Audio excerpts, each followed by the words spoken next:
عليه وسلم أخلص دينك يغفك العمل القليل এক নম্বর হাদিস শরীফের অর্থ তোমার ঈমানকে খাঁটি করো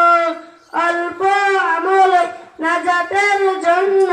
যথেষ্ট হইবে দুই নম্বর হাদিস শরীফ قال النبي صلى الله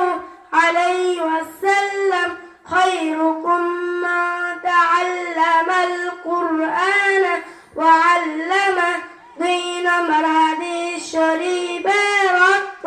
তোমাদের মধ্যে সর্বোত্তম ওই ব্যক্তি যে কুরআন মাজিদ শিক্ষা করে এবং শিক্ষা দেয় তিন নম্বর হাদিস শরীফ তলাবুল ইলমি ফরিদাতুন আলা কুল্লি মুসলিম তিন নম্বর হাদিস শরীফের অর্থ